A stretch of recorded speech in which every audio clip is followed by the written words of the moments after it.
are so grateful today to welcome to our classrooms the incursion for In My Pocket.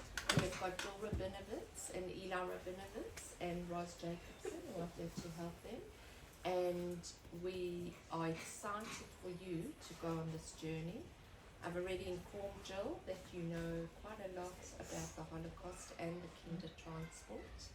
And we're just going to ask that if you've got any questions, which we know you have always, just keep them in your brain, and at the end of the session, Jill and Eli will give you time to ask them questions, okay? And let's have a beautiful morning. Right, everybody. So I believe yesterday, Michelle Galanti told you about the Kinder Transport and what it was all about. Well, this is a story written by a lady named Dorothy Sim, who was actually on the Kinder Transport herself. So 85 years ago, she traveled on the Kinder Transport all by herself at the age of 7.5 to go all the way to England and then up to Scotland. So she was rescued and was able to escape the tyranny of the Nazis and their regime of terror that was happening in Germany, and as you know, got worse and worse in the years that followed. So today we're going to look at Dorothy Sim's story. Thank you. Next page. That's the cover of the book that she herself wrote. What do we call a book that's written by you about yourself? Begins with an A. Yeah. An autobiography. Autobiography. Excuse me if I point at you because I don't know your names. And you can also shout out if necessary because we want to keep it going. But don't ask too many questions, as your teacher explained, because we've got a lot to get through. Okay, next. So, opening pages of the story. Do you know what color that is that the artist has chosen to depict this opening scene? It's not in bright colors, is it? What is that color called in artistic terms? Do you know? It begins with an S. It's called sepia. Sepia is the color that's chosen that shows you that something's taking place in the past. And why do you think they chose a color like that? Because maybe like the past is like, it was a bit more dark and grey, whereas versus now, Yeah. like everything you see is more like colour. Like it Yes. went on the TV back in everything, the photos, the Right. videos, they were back in, you didn't even have videos. They were black and white, they were in sepia. It shows that it's authentic and that it's good, it's the past. And also, like, because in that point there was like no colour, it was all like black and white. Yes, so it's not just the physical colors, but it's also in your mind and the feelings that you get to make it authentic. These are some of the authentic and real documents that the children needed to get in and out of Germany and into England. They are the documents, the visas, the travel papers that they needed, and these were herself, and they are in the book. So, her name was Dorothy Oppenheim, and her middle name was Marianne. Thank you, next. Right, we call this part of a story that's right at the beginning, and it gives a brief summary. It begins with a B. Blurb, that's right. So let's read the blurb. I was 7.5 when my visa was stamped on the 26th of July. This is 1939, just before the war broke out.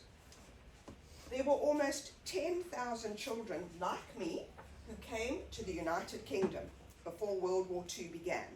United Kingdom is England, Scotland, Wales, Ireland. Some of us were babies, most of us were Jewish. We were each given a place on a Kinder Transport out of Nazi Europe. After the war, some of us were reunited with our families. Sadly, many of us were not, and we either stayed in our new countries or we went to live in different countries all over the world. This is a picture of her, Dorothy herself, at the age of, she was about 7 when the photo was taken. So they're authentic documents to show that she was allowed to leave on the Kinder Transport, one of 10,000 children in the space of about 9 or 10 months. And it only ended when the war broke out. So she was one of the very lucky ones. Okay, next. Right, let's begin the story. Hardly anyone on the boat ate breakfast that morning. It was 1939, it was July, and we were on a boat full of children escaping from danger. Do we know children today who are escaping from danger? Yes. Where have they come to? Australia. They've come here. Which countries accept Australia? Yeah? No, Which countries does Australia accept? Afghanis, definitely. So what are these children called who come here with no parents? Some of them with parents. They're called refugees. Dorothy herself is a refugee child. Do you know any? What if you know? In your year 5 class, when we did In My Pocket, one girl said that she had met refugees because her mum worked for the Red Cross. But otherwise, we don't really tend to, do we, in our confined lives that we live here in Carmel. So, refugees are accepted from Afghanistan and Syria, and of course today is Ukraine. Many from Ukraine come here. I want you to notice what Dorith has on her head. What's it called? A boat. A red bow. Oh, yeah. Okay. And what's she carrying under her arm? Dog.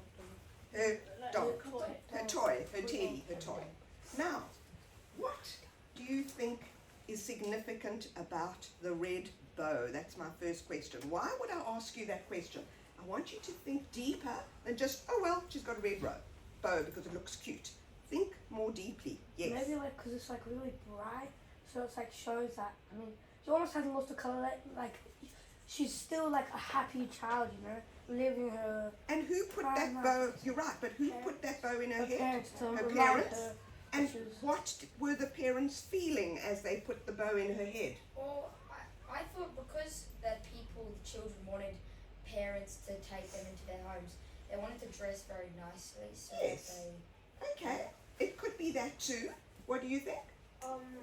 Just maybe so they like have something to remember them. Maybe they like want Excellent. their address or like something. That's going to come later. We're going to see that. So her parents, her mum, put that red bow with loving hands into her hair before she leaves home, dresses her nicely. And what's the point of carrying the toy dog? Why do children have them? Why? For?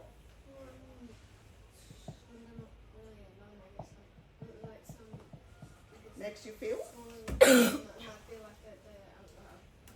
Yes, good. And? like something that they know. They know. They know it's like it's not like they don't have a stranger. Yeah, they're familiar with. What else does a toy dog bring to you? Or a toy anything? Yep.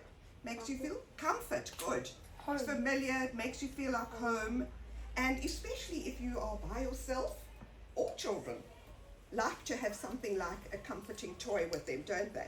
So I want you to think then of the toy dog and the bow as a memory of her past. We're going to look at this. It's called a motif that goes right through the story. It's an idea or an object that's used to connect elements of the story as it progresses. And these two are very important to the story. Okay, I have to move on. I'm getting sidetracked. Sorry. Right, back at the Hamburg train station, a train had been waiting to take us to Holland. What's Holland called now? Netherlands. Waiting to take us to Holland to the boat. Mutti and Vati told me the boat would take us to a new life. All the parents cried. We cried too. Would you cry? I have to ask you that question. Yes, you're saying goodbye to your parents. They're saying goodbye to you. A lot of hugging and kissing and crying going on at that station. You can see how significant her red bow is there. That symbol of the love of her parents. They put it into her hair. I want you to look at the way the illustration of the train has been projected onto the screen like this. What does it make you feel when you see that train like that? like a big confronting Yeah. train, like Good word. Confronting. Overwhelming. Overwhelming. Yeah, that's what I Good was word. trying to say. Imposing. Yes, to Yeah, show it's like- yeah, like, how important it is now in their lives. It's going to take them away from their parents. Very dark and gloomy as well, would you say? Yes. Okay. Next. One little girl cried loudest of all When she dropped her toy dog, it lay on the tracks. A man rescued the dog. He called catch as he threw it to her. Right after she caught it, the train began to move. The girl stopped crying and clutched her dog, and she waved goodbye to the man. So, who's the little girl? It's Dolphin. No. Dorothy herself. Why do you think it's written like this in a particular point of view? What point of view is this? You know point of view now, don't you? Third person, yes, somebody said third. Right, why is this part written in the third person? Why do you think? Most likely because she doesn't want it to seem like she's writing about herself. Yes. To seem like it's something that happened to everyone. Yeah, part of the group, yes, at the back. Maybe when she writes a story, she doesn't really want it to be like a diary, I guess. She wants it Yeah, to be okay, like more. that's a good way of putting it, yes. And she wants it to be like they can see both sides rather than just seeing. Yes, and one more. Maybe because they want you to think, who is that person? Yes, yes. Why don't you do that, girlies? Now, I want you to think about the man and what he's just done. What's your impression of him? Yeah, He was probably like a really good guy. 'Cause good he's guy. Like, he's giving a girl like this toy and it's like throw, catch it, try and make them happier when they're going Yes. off to and basically almost to never see their parents again. Right, well, they don't know that Like, yet, Yeah, exactly. but it's possible. You can Yeah. tell like what they're gonna confront, like it's gonna be scary. Yes. So you guys just give them something. To He understands what she would be going through and what all of them would be going through when they dropped their toy dogs. Notice what they're wearing around their necks. What are those? The numbers, the labels. You heard about that yesterday. They all had to be identified. This is an important part of the story, that they have their identities on them. So they don't lose their identity, they retain those. There's her dog that fell on the tracks. But I want you to think of this kind gesture of the man who threw back the dog. He could have just left it there. Think a little bit deeper what that man could be representing. Anybody have an idea? Yes. Like maybe it's representing like What's the bigger picture here? the Jews. Representing the Kindertransport itself. That just like the Kindertransport is rescuing these children, taking them to a safe haven in England, this man, an individual person on an individual level, is doing something kind and helping this child by rescuing the dog. Was it hers or did he throw it to her? It was her little, yeah, it is her. At this point, she's not talking about herself. She's talking about generally a little girl. So they're all in this boat together. Right, next. At last, the train stopped. A big boy said we were in Holland. We sat in a green field and ate cheese sandwiches. We sang songs to the Dutch people who helped us. One song was about a mermaid. They gave us milk and chocolate, and soon we were on our way again. Now, look at the contrast of this picture of the children having a picnic compared to what we just saw, the dark pages before with the train and the huge Hamburg train station. What's your first impression when you see this? Yeah. Oh, it's like happy and stuff. Yeah, happy, friendly. friendly, Or not bubbly, bubbly. but again, they're still lost their families. Yeah, they're still where they are. They've just come off the train. Yes. Me? Yes. They're free. Yes, they're free. Good word. Vibrant. Vibrant. Like Don't you feel that they feel a little bit more relaxed? They could, they're peaceful. Dorothy herself could relinquish the dog. She's not clutching it. Now, what about this food that the Dutch people have given them? What do you say about the food? It's kind of like tastier than Tasty. other food. Yeah, it's healthy food. Lots of it as well. Chocolate. It could like cheer them up because it's sweet and like. Yes, it cheers them up because it's luxury food. They haven't seen this. Don't forget the situation where Germany, where they've left. They were deprived of many, many things, including food, and good food like cheese and milk and chocolate.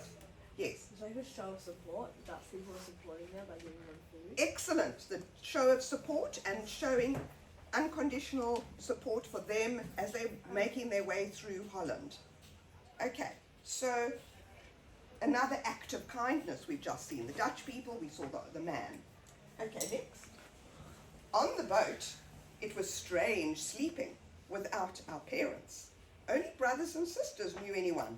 In the night, some children got lost. They left their cabins to look for the bathrooms and could not remember their way back. So, children, what's he dressed in? Pajamas.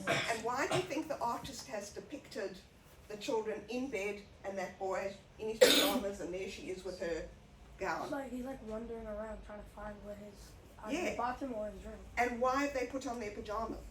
Night. Yeah, okay, so literally we know because it's night time they got to sleep, but it's also showing us that they're trying to do something normal. They're going to bed, they put on their pajamas. They've taken the pajamas with them. It helps to comfort them, to do normal things. Look at the last line. And could not remember their way back. I want you to think again a little bit deeper. What else could this mean other than, oh, which cabin am I in? Yeah. Because like they went to England and then they couldn't find their way back home. Back home, and home is? Germany. Germany, yes. It could be suggesting what we call in literary terms foreshadowing. That in the future, foreshadow. In the future, they won't ever find their way back home because they don't go home. Yes. Maybe like they'll also never be able to find their way back into their like childhood and like the religion and like all of that and like their family. Yes. Excellent answer. Okay, you want to add something? Well, I was just going to say maybe they were like Benji. Maybe they were finding their way into their past. Whatever. Yeah, well, that's the deeper feeling that you get, that perhaps it's going back into their past as well. Excellent. Okay, next. Then it was time to leave the boat. We wore name tags around our necks. There was a wooden bridge. Looking through the slats at the sea made me dizzy. I didn't want to move, but everyone behind pushed me. I shut my eyes and held the rail. I shuffled forward with my eyes closed. At last, my feet touched the ground. And that's when I started to cry. First thing you notice is the change of point of view. What do we have now? What person are we in now? Yeah. Well, you're in miserable England. What's it called though? Point of view? The first book. First person point of But I view. mean, how did they go? They were on the train, right? And then they went to this lovely, like with lovely food, and they got to the boat, right? Yes. Yeah, they went from Oh, the boat. because it was Yes. in the water. Hamburg, across to, Oh, Through- like, yeah, through Holland. Now they're going to get onto a boat. So we've changed now to the first person point of view. What is significant in the story for doing that? Why? Why do you think she's done that? Dorothy? Yeah? You could make it like now because there's no two people, it's only one person, so it will focus on more on her. Excellent rather than answer. all- Exactly right. It's Dorothy now herself. It's up to her what's happening. She's leaving the confines and the security of this group of children that she's been with. Now up to her. The reality has hit her. She's now going to be in charge of her own destiny, if you want to put it that way. It's up to her now, and she's accepted. She's now leaving the security, and she's on her way to meet whoever it is she's on her way to meet. Okay. Oh, sorry, just go back, Eva. I just want you to point out to you, she's still wearing her red ribbon. She's carrying a suitcase. What? Mary, what do you think is in that suitcase? Alright, this is Okay, yeah. like maybe like just a few clothes. Clothes. She's also carrying the dog. She is carrying her doll as her dog as well. And maybe there'd be like some necessities like toiletries and stuff. Yes, okay. What else would she put in a suitcase? Maybe like some pictures. Photos, pictures, definitely. Anything else? Going on a journey like this, what else would she put? Well, yeah, food and like, I mean, Maybe would she put some money? food. Yeah, maybe money, maybe a bit of food. Yeah? Maybe a bit like valuable things. to- Valuable things. Valuable things to who? Like To the parents. or like jewelry. Maybe. We're Maybe. told what she did. Maybe jewelry. They probably didn't have much left by then. Like So, but her own, toys. yes, her own precious things, her memories, her mementos might be in there. It's only 7.5, so she would have a few things that would go in her suitcase. This is our first idea that we get of putting things into a suitcase or somewhere that they can be protected and looked after. So the book's called In My Pocket, but first we have the suitcase where things are being put into that she and everybody else taking with her. Yes? So it says, I didn't want to move, but everyone pushed me. Maybe this shows that, like, it says, I didn't want to move, but everyone pushed me. Maybe it shows that she didn't want to go on with her life. She wanted to, like, go back to what it was before. But no, everyone was, like, pushing her, saying, That is a perceptive, very perceptive, that she's nervous, she's scared, but everybody else is anxious to go, so she doesn't. But she starts crying, just like normal, well, everybody would do that because she's scared. Were we told what she did put in her suitcase? You'll see. Okay, a train stood ready. Someone said it was a British train taking us to London. Many people were there. Some children had friends or family to meet them. Others looked around for help. There were men with cameras and people holding photographs. Those people had promised to take children into their homes. The children would be part of their families until they could be with their own parents again. Right, so we're at the Liverpool Street Station, that's what it's called, one of the very big stations in London. And that's where they are. Look at the way these people who are there to meet them have been depicted. What should you make of their gestures, the way they're standing and what they're doing? Yeah. They probably open their arms to hug them, or they're probably quite welcoming. Yes, lovely words. Opening their arms, welcoming them. Correct. Now, this is Dorothy over here waiting her turn. So, yeah, one Do more. you feel like sympathy for them? Yes, They you have do. kids. You do. What do you make of the sentence that says that there were men with cameras and people holding photographs? What is the men with cameras? Who they? Yeah. Well, maybe with the photographs, maybe they were like to have a picture of who they were. Yes, yes. Who would the men with cameras be? They'd also probably be like people from the news and stuff. Excellent. Like show. Excellent, yes. The newspapers were there. These are the photographers that took photos of the children arriving. Now, as you heard yesterday, kinder transport would have cost a fortune. So they had to pay for these, for the rescue operation. They had to pay the people, they had to pay for the passage for them to get them across. So they needed to publicize this amazing rescue operation that they were undertaking. And what better way than having it on the front page of a newspaper? Children arriving, we are supporting them, we're helping them. That's what the photographers were doing. And it helped. Okay, next.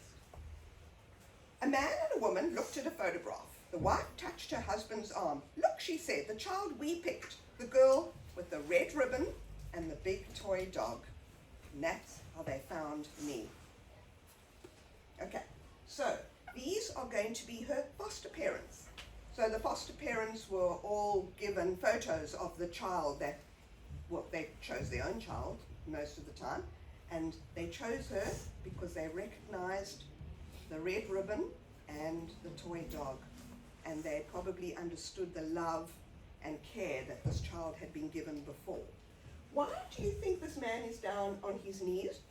Yeah? So, well, because, I mean, she's like a little girl, right? Yeah. And then you're meeting all these new people, and they're like up here, so it's a Yeah. bit intimidating. So if you get down to someone else's level, And you it's have like an eye contact. eye so then contact. it sort of gives you a better understanding. Right, Like you sort of fosters get to know- understanding, the closeness, and immediately making contact with her. So she feels special and chosen. Next. A man with them spoke German.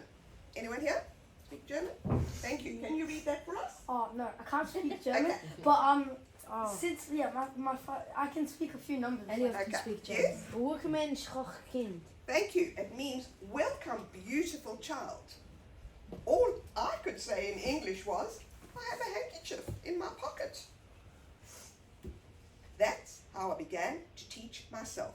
Whenever I learned a new word, I put it in the same sentence. I have a dog in my pocket. I have a house in my pocket. I have a teacher in my pocket. What do you think of that way of learning English? Think it effective? Interesting. Interesting, different? Sure. But it's not just the words that she's putting into her pocket. What else is she putting into her pocket? What goes with those words? A new life. A new life, new customs, new everything that she would have had to learn. And what do you think of the idea of putting it in a pocket? Is she literally doing that? No, No. it means like you're storing it. It's Hypothetical. more her? More your memory. Yes. So, pardon? Putting it into her brain. The pocket idea that it's there for safekeeping, take it out when she needs it. That's how she learnt the new language, the new customs, the new everything. What kind of dog is that? Anybody know? A Scotch. And you answer? A Scottish Highland Terrier. I used to have one in South Africa. Oh, really? Okay, that's it. That's our first idea that she's going up to Scotland. It's a Scottish Terrier. Now, what do you make of the man's hand on her shoulder? What's it telling us? Yes. She might be scared of the dog, so he's like comforting. Comforting her and protecting her. She probably is, because she had a toy dog.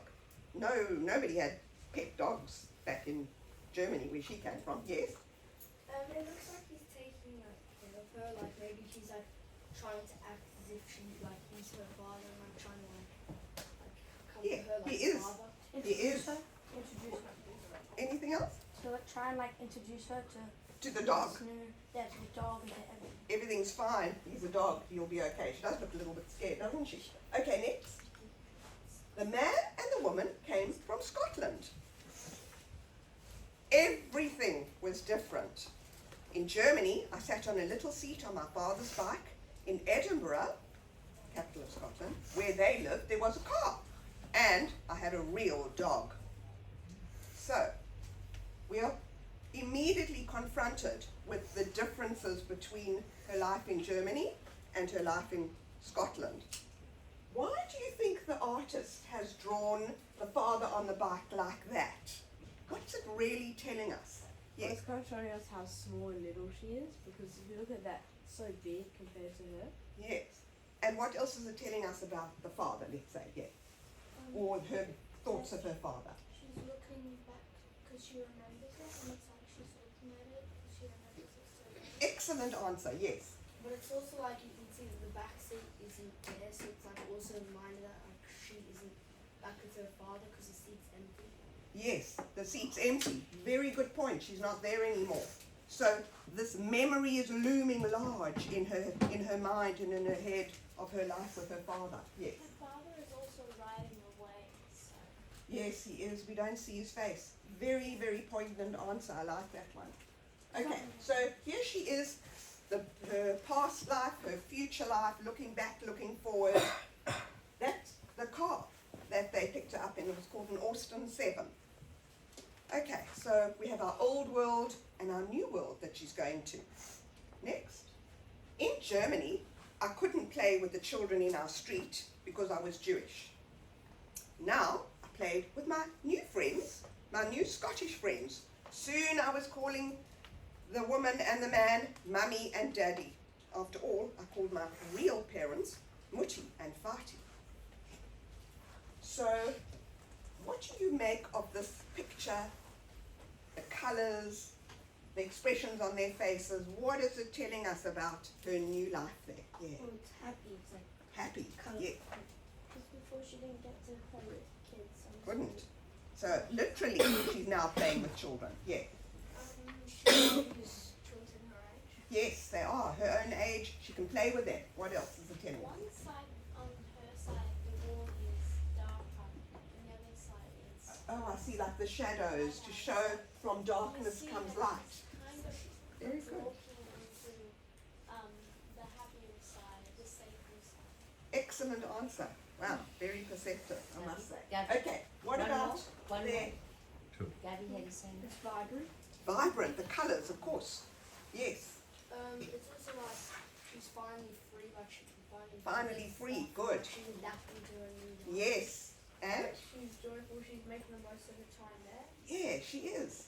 What do you make of them all holding hands? What's it showing us about them, the children, They're all friends together. friends, And they're like, They're connected. connected? Excellent word, the connections between people. Yes, New relationships. new relationships. They're not like anti-Semitic or racist. Absolutely. And because they aren't, they are Unite. accepting. Yeah? Yeah, so when she came into Scotland, she was so scared, she didn't know anyone. Now she knows like so many parents, so she feels a lot more secure there. Yes, that's exactly what happened. So she is being accepted by these new friends. They don't have issues of who she is and where she came from. That whole idea of the new life that she's about to leave. And it's to say that something deeper about refugees. What do you think it could mean about child refugees are coming to a new environment? Yeah. Child refugees, if you ever doesn't ruin your life, you can still have a life after. Absolutely. Doesn't have to ruin your life. You can be resilient and get on with your life and prosper. And that's to show that she's doing on a simple level, just with friends. The red ribbon, do you notice that? What can you say about it at this point? What can we say about this red ribbon that's going through? Yes? Approximately like the flight stick Yeah. Yes.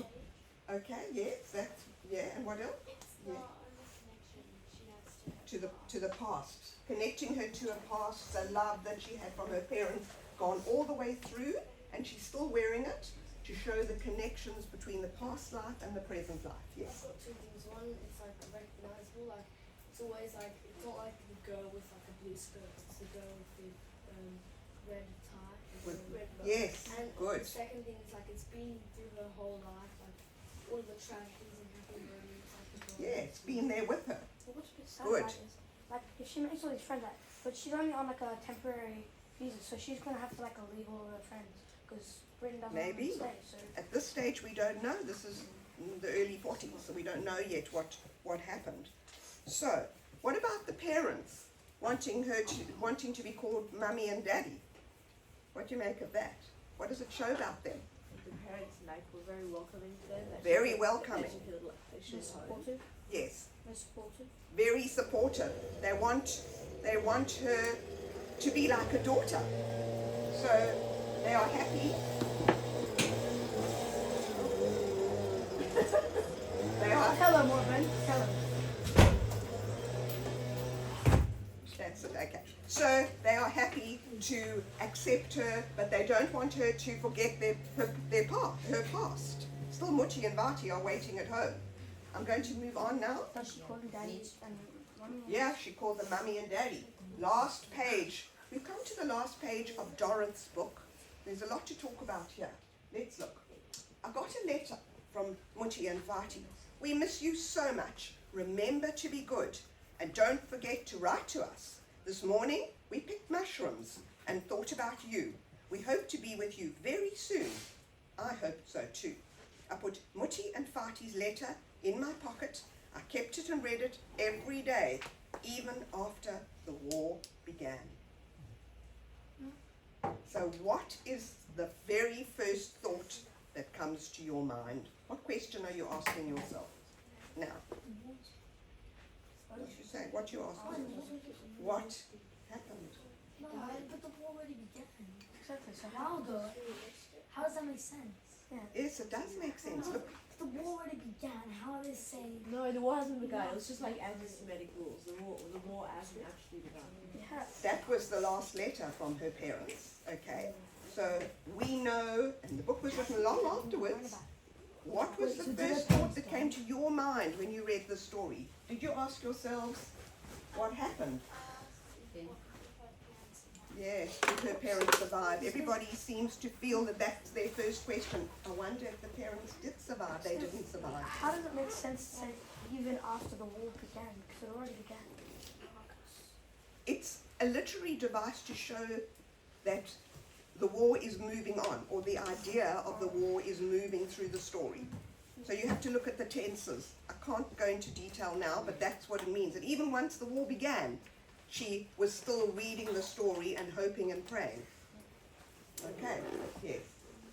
I was also asking myself like maybe like when she knew that she Just when speak she up a bit. knew that her parents would come back. Yeah, she is wondering that. So, the idea of putting Mutti and Vati's letter in her pocket. Why? We know she's done that, literally put it in, but what else is it suggesting about her life now? Yeah, Her life is like different now. different, yes, She's not forgetting her life before, but she's accepting the life she has now. absolutely right, accepting her life now, yeah, Although she does want to go back home, she still thinks that living here is not that bad. yes, She puts the letter in her pocket. to good, go on with the day. and hoping that there are going to be more letters. What do you put in a pocket? We said before, like with the suitcase. What else is going in there? So that letter is a symbol of her parents, her past life, the memories that she has of her life, and it's all in the pocket now.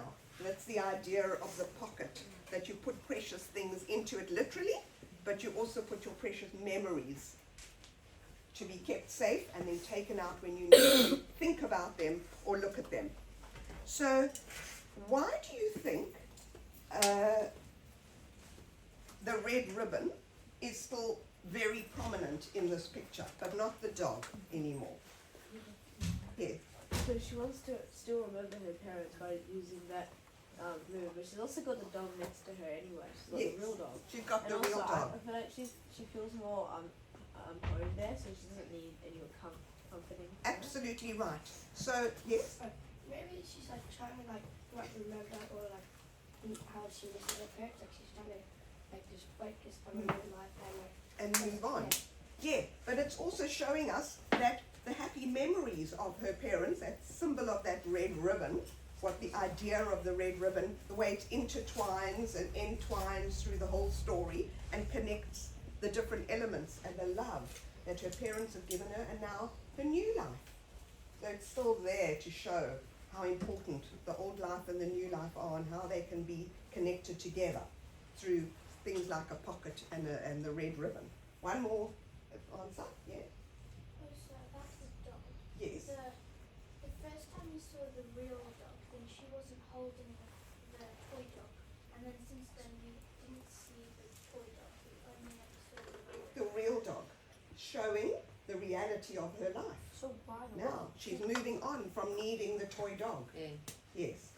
I don't know what Katana said, but when she first saw the real dog, she was scared, and now she's more welcoming the new dog, and now she wants to relax. Oh, I have a dog. Yes. I don't care about my old dog, but she's still. Don't know about the care about, but yes, I agree. But She's confident enough to put it aside. yes, but she's still holding on in a way to the ribbons. Yes. Excellent. Do we know? Okay. Do you know what happened to Right. the toy dog? Like, Well, I've got a photo of it and I'll show you. is it like still? Did she ever? I don't know, did you see it in Yeah. the archives? No, I didn't see it, but you'll see. Just, Yeah, we'll just see. be patient Okay, and you'll see. now I wanted to tell you that although her parents didn't survive, Dorothy herself went on to live in Edinburgh, very happy life. She got married, she had 6 children, she had 5 daughters and a son. In fact, Eli met some of them when he was in Scotland a few months ago. They are in their 60s now, and she passed away about 10 years ago. So she wrote this book, and she went around, like I am, and she read to primary school children all over Scotland. So what do you think her reason was for writing the book and then going on a tour and reading it to everybody? Why? Well, she wants to share her story and like Share her story, and so that so like it will stop like all the anti-Semitism, perhaps, yeah. it's all like showing like Well, to show the problems that can arise from discrimination and persecution and things like that. So that's the reason.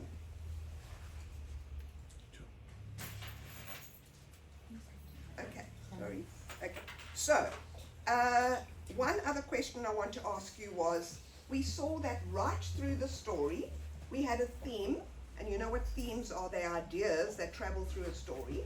We had, and I mentioned it a few times, the word begins with a K, and it's to do with kindness. I want you to think of examples of kindness in the story, particularly kindness of strangers. What's the first one? Yeah, or one of them. Where the man gave The out man, his toy. good, found caught the dog and threw it back. Yeah. The other kids letting her play. Yes, the children accepting her for who she is, playing together. Yes. No. Yeah. The parents taking her in. Yeah, the parents taking her in, the Second one foster was when he parents. got down on his knees. Yes. Yeah. That's right.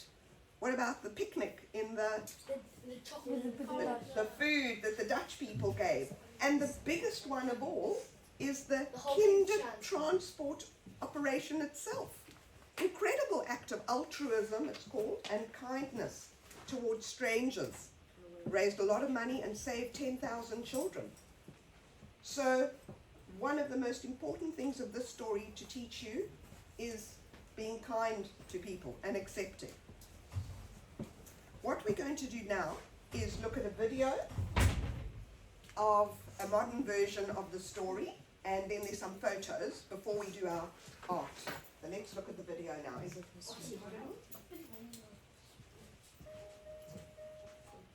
Dorrit Oppenheim was one of thousands of Jewish children who escaped from Nazi-occupied Europe on what became known as the Kindertransport. She was 7.5 when she left Germany. Hundreds of British families agreed to become their foster parents, and over the next 9 months, nearly 10,000 unaccompanied children arrived. Like Dorrit, many would never see their parents again and stayed for the rest of their lives. Dorrit wrote a book about her journey. These are her words. Back at the Hamburg railway station, a train had been waiting. The parents cried. We cried too. On the boat, it was strange sleeping without our parents. A boat full of children escaping from danger. Then it was time to leave the boat.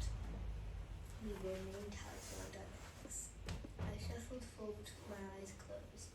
At last my feet touched the ground. That's when I started to cry.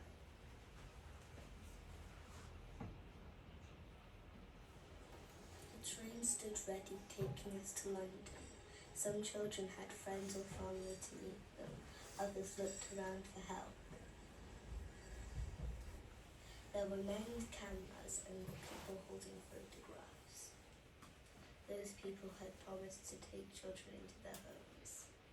A man and a woman studied a photograph. The wife touched her husband's arm. Look, the girl with the red ribbon and a big toy dog. That's how they found me. The couple spoke English. All I could say was, I have a handkerchief in my pocket. That's how I began to teach myself. Whenever I learned a new word, I put it in the same sentence. I have a dog in my pocket. I have a house in my pocket. I have a teacher in my pocket. The man and the woman came from Scotland. Everything there was different. In Germany, I didn't play in our street with the other children because I was Jewish. Now I played with my new Scottish friends, and I had a real dog. Soon I was calling the woman and man Mummy and Daddy. After all, I called my real parents Mutti and Fati. I got a letter from Mutti and Fati. We miss you so much. Remember to be good. We hope to be with you very soon. I hope so too. I put Mutti and Fati's letter in my pocket. I kept it and read it every day, even after the war began.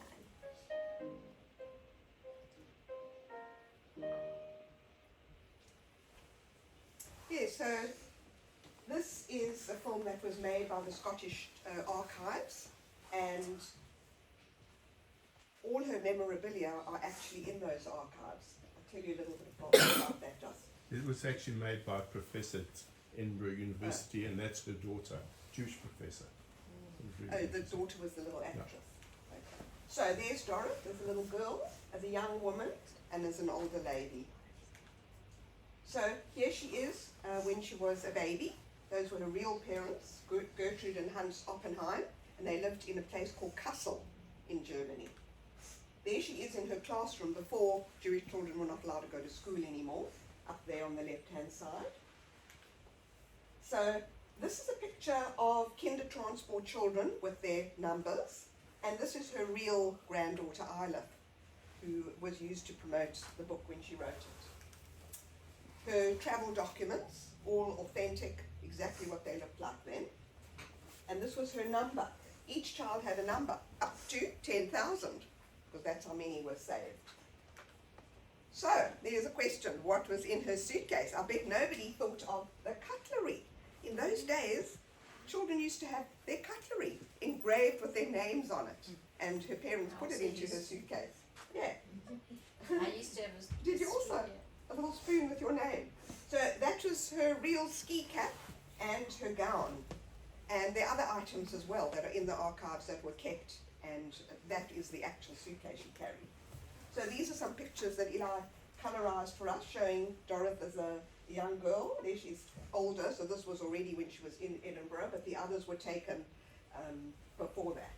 This was also when she was slightly older, and look, she's still got Droll. His name was Droll, that toy dog. So this is a picture to show you children from 1939, refugees, and today. We're not going to have a whole long discussion about that now, but I just wanted to point out the similarities. You can see them, they're staring you in the face there, what the two girls looked like so many years apart, and yet so similar. That picture was taken last year from Ukraine. So, where are we in the world? There's Australia. Up here was where the action was taking place in Europe during the war. That's what the map of Europe looked like just before the war broke out. And this is the journey I want to point out to you. So this is Germany here. Kassel is down there. So her parents took her up to Hamburg, where they got onto the train, said goodbye, went across Holland to the Hook of Holland, got onto the boat. The boat went across the English Channel to Harwich. That's how Harwich is pronounced, where they got off. Got onto the other train that took them to London. She was on the train that went to the Liverpool Street station, huge big station there. There were other stations as well that the children went to. That's where the foster parents met her, and they went up in the car to Birmingham, where they stopped for a night, and then all the way up to Edinburgh to start a new life. This was the actual ship or boat that they went on across the channel. It was called the Vienna. You can see how big it is. No wonder children got lost. One of the photographs, we saw it earlier in the video, of the children arriving, and was on the front page of the newspaper. So this is what the Liverpool Street station looked like in 1939, and what it looks like today. And Eli was there a few months ago, and he held up the book, which you're all going to get your own book soon, and to show that the artist painted it exactly what it looks like. Right, here we're going to see King Charles making a very important speech in the German Parliament a few months ago. Tomorrow we will once again stand with the people of Germany in solemn remembrance. In Hamburg I will pay my respects at the memorial to the Kindertransport, which 85 years ago saved the lives of more than 10,000 Jewish children from Nazism, gave them a safe passage to new lives in Britain. Yeah, so King Charles then went to a beautiful big statue in Hamburg to the Kindertransport. There he is.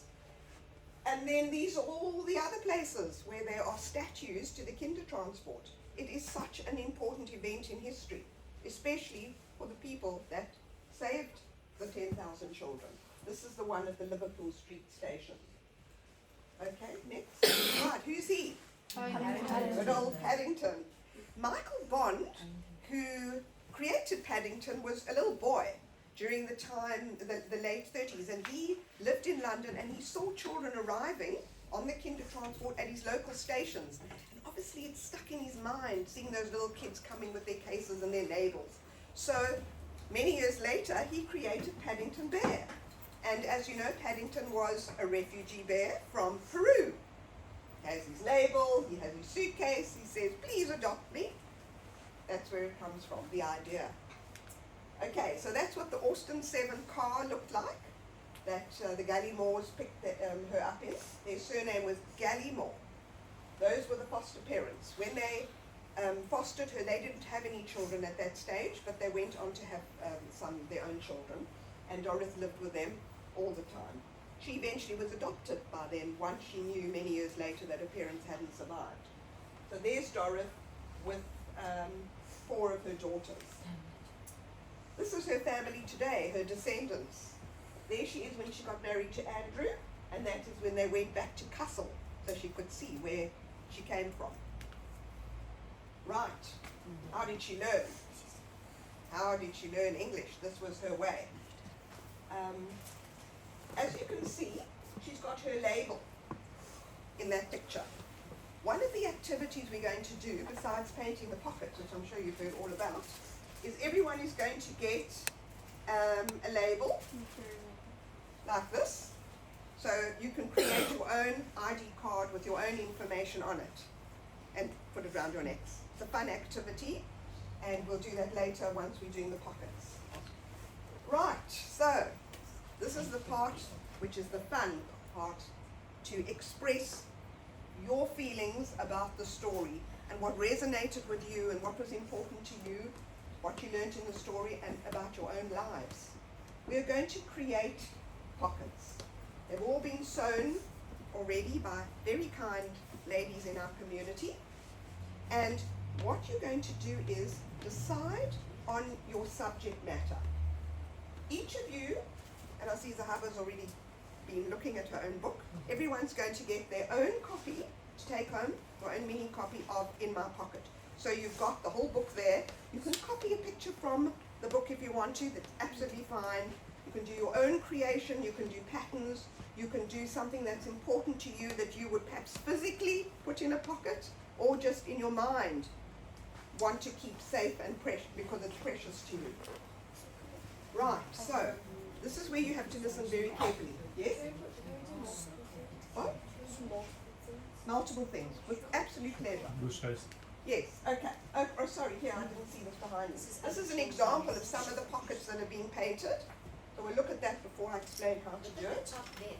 It's amazing. Just Sorry, go back can you here. go back? The top left is This one, yes, that's Yeah. beautiful. So they're amazing pictures that have been painted there.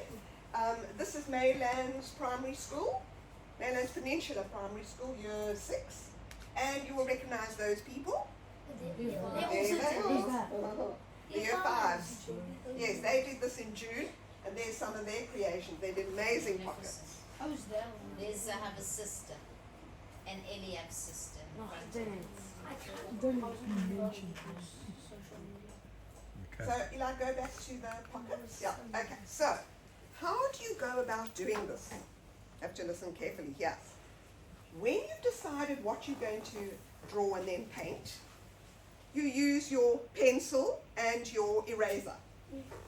Don't draw anything too tiny, because basically we've got about an hour, or just over an hour, and it takes a lot of time if you've got too much detail. So something nice and big and bold. We've got fantastic colors for you to use. What? Yeah. So with the pocket we make, do we got to do the book or what we are putting on? Yeah, as I said, you can choose a picture to copy with pleasure, or you can do your own, This one whatever is you like. This picture's copied. Yeah, a lot of them are copied. A lot of them Train, are in the like this. car, Yeah, so this one, the guitar was important to that person in a case. So the do dog that. was important there. Here, this one's not necessarily Where copied, it's where the are they? love Like the example. Yeah. So whatever you like. This one was inspired by the children having the picnic. Yeah, The these ones chocolate, here. yeah. Amsterdam, the windmill, Anything you tulips. like. So you can do from the story or your own what's important to you. In other schools, people have drawn things like the footy, because it was footy season. We had a lot of footballs and, boots kicking the football. Whatever you like, that's fine. So you first do your drawing in pencil, and somewhere on your pocket you need to write "In my pocket." Okay? So that's the first thing you do. Then, once you're satisfied with your pencil drawing, you take your black texter, your black marker, and you outline everything in black, including your lettering.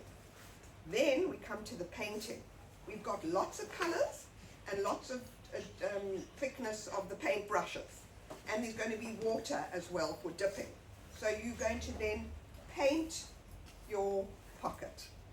I've also given you all a sponge so that you can dip the sponge in the water and just squeeze it out a bit, and then put some paint on it, either dip it into the paint or take the paintbrush, and then go blotch, blotch, blotch, blotch, blotch, blotch, blotch for background. That's got to be full. yeah, you want to fill, you can see you want to fill the whole pocket. These are some examples of pockets that have been done. Okay, this girl, her cat was very important to her.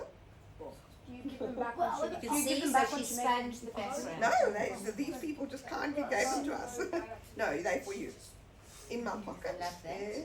So you can see the train, and then she sponged the background in different colours. There. We're not going to do the back because basically we're not going to have time and it gets a bit messy. This one hasn't done the Yeah, back. we and it's don't need to do the perfectly back. fine. It's not Fine. necessary. We won't have time to do the back. And there's in my pocket. Some of them are very simple and basic, which is exactly what this person wanted. This person was determined to do the Austin 7. Beautiful. It's actually Tamar's son who did this one. Oh, really? Yeah. What's his name? Leo Pachter. There's a in my pocket. That's outstanding. Absolutely Yeah. outstanding. You know Candy Agnes? Yes. Her son, no, her daughter did that. That is out of this world. There's it in my pocket. So you can see this person's written in my pocket up the side. It doesn't have to be at the top. Yeah, It wherever, can be wherever wherever it you want. suits you. Oh, there's This some is more. really outstanding. Bicycle, dogs, looking down on the tray, on the boat. Wait, that's the one from the, that was on Yeah, yeah, some of them you can see, there were one of the pictures. Yeah. Yeah, so that's it, people. So what's the next step? They So go first of down. all, I just want to say that was outstanding. Okay. Yep.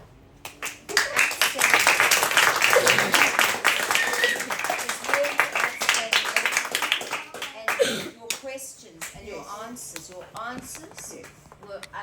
Yes, they So were proud of all of you. they were very Just perceptive brilliant. and very thoughtful and very deep thinking, and I could see that you looked beyond the obvious. You were able to dig deeper and think about other themes. How did you get so many like photos from like so long ago about About her life.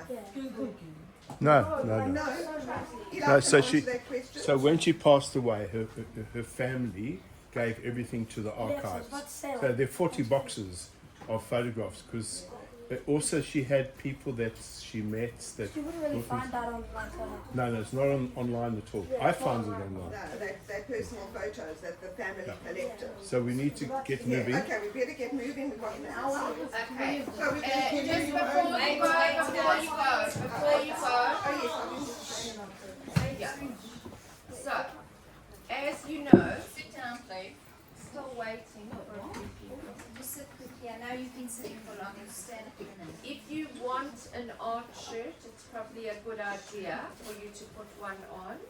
And also on your tables, you'll have like a little plastic thing like this where you can actually mix the colours if you want to just, you know, experiment, add some white to make it lighter or some black to make it darker. And Right, so there are going to be 6 people around the table. If you'd like to sit while you're doing it, then you need to take your chair with you. Let's have everyone running at once. The back row, please take your chairs and go find if your you want to table. sit,